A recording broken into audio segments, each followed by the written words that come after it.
When I was 28, to make a long story short, some friends of mine gave me a copy of the Quran.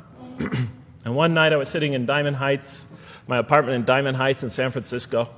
I was working that time at the University of San Francisco. I was 27, 28 at that time, I can't remember. Well, I opened the Quran, read the first page, then the second, and then very quickly, in the second surah, about 37 verses into the Quran, I came upon the story of mankind. I have to admit, I read through it very quickly. It was about 9, 10 verses long, the story of the first man and woman.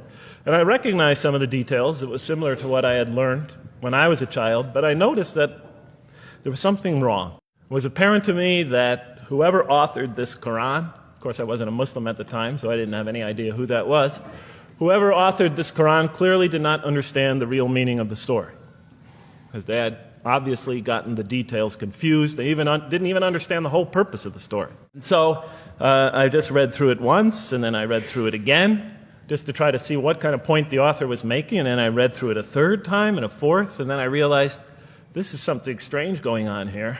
I'm going to read this much more carefully. I'm going to need to go through this story line by line, verse by verse, because it's obvious that the author is trying to bring out another point, and I wasn't quite sure what it was, but definitely he packs a lot of meaning into almost every word. And I thought the writer at least seems to have a great measure of brilliance. So I came to the 30th verse of the second surah, Surah Al-Baqarah. See, that's the verse that hooked me. That's the verse that caught my attention. That's the one that kept on making me read the story again and again and again. And it began like this. Behold, your Lord said to the angels, I am going to place a vicegerent on earth. The Arabic word is khalifa. It means a representative or an emissary of mine. And they said, the angels said, will you place therein one who will spread corruption and shed blood, while we celebrate your praises and glorify your holiness? I looked at it again. I couldn't believe the question. Why would you create this violent and pernicious creature when you could create angels? As the angels clearly say, they're asking one of the most fundamental questions in the entire history of religion.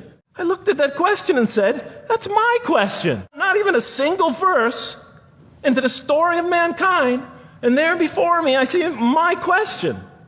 That whole question, everything that I ever thought, everything that I ever experienced, everything that I ever knew was in that question. It was as if the author took my life and wanted to pick out exactly the right question to humiliate me, to provoke me, to anger me. And then look at the answer. And he said, God said, truly I know what you do not know. You know, in modern parlance, we would say, I know exactly what I'm doing. You can't just get off that easy. You can't just tell me you know exactly what you're doing. Not after what I've been through. Not after you made me this way. And then I realized, of course, I was arguing with a God I didn't even believe in. And that would happen several times as I read through the Quran. And sometimes I would just get into so agitated by what I read, I'd start arguing with this voice that I'm reading before me, that's calling to me. So we turn to the next verse. It turns out that the Quran just doesn't dismiss the question. It starts to answer it a little bit. And in the next verse it says, and he taught Adam, God taught Adam, the names of all things. And then he placed them before the angels and said, tell me their names if you are right. So here we see Adam is not only just a creature who knows how to name things, who's acquiring the gift of language, but he's also a learning creature. God is teaching him. And what did the angels say? In the next verse they say, glory to you. We have no knowledge except what you have taught us. In truth, it is you who are knowing, the wise. They say this task, this intellectual test that's put before them is beyond their grasp. And he said, oh, Adam, tell them their names. And when he had told them their names, God said, did I not tell you that I know what is unseen in the heavens and the earth? And I know what you reveal and conceal? I looked at that. What question what did they reveal and what did they conceal? I thought about it for a minute. Oh, it's obvious. What did their question reveal? You just go back and look at the question. It revealed the sinful and sinister propensities of man. I mean, it's obvious, right? Why are you all looking at me like that? You're starting to scare me. You're all looking very serious. Am I losing you? Wow. Okay. So, they revealed the sinister and evil propensities of man. But what did their question conceal? And all you have to do is think about it for a minute. Human beings, yes, they could do evil. Yes, they could do wrong. Yes, they could create misery. But they could also do exactly the opposite. They could choose to do evil. They could choose to do tremendous good. Clearly, going back to the angel's question.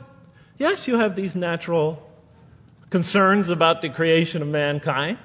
He could do these evil things. But look at this tremendous intellect he has. This is something you have overlooked that you haven't considered.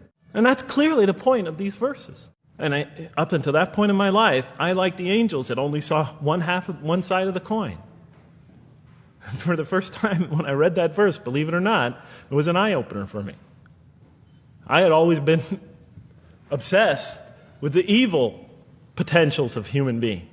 Even though I felt that the author didn't quite, it was as if I realized that he didn't misunderstand the story.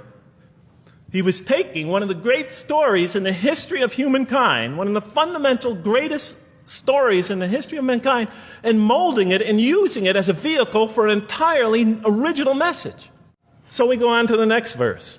And behold, we said to the angels, bow down to Adam, and they bowed down. But not so Iblis. Iblis is like the father of Satan. He refused and was arrogant. He was of those who reject faith. And notice why Iblis does not bow down. He refuses because he was arrogant. We often hear what's the root of all evil? In the West, it's always money, greed, etc.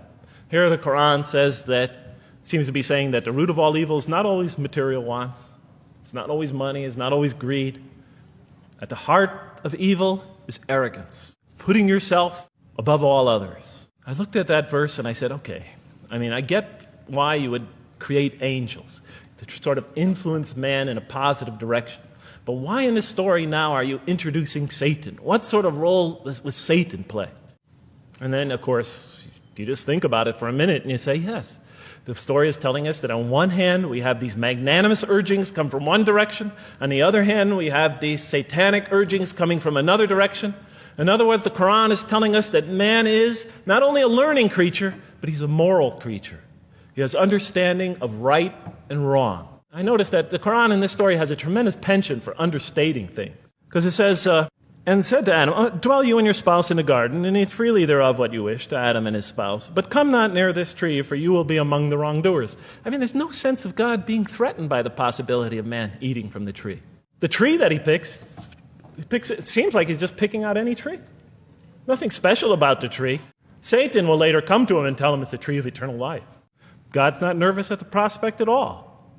In the tradition that I came from, God is threatened by the prospect. He has to put an angel with a fiery sword by to protect the tree so that mankind never goes next to it again. I'm not putting it down. I'm just pointing out the difference of the story. They're both beautifully told.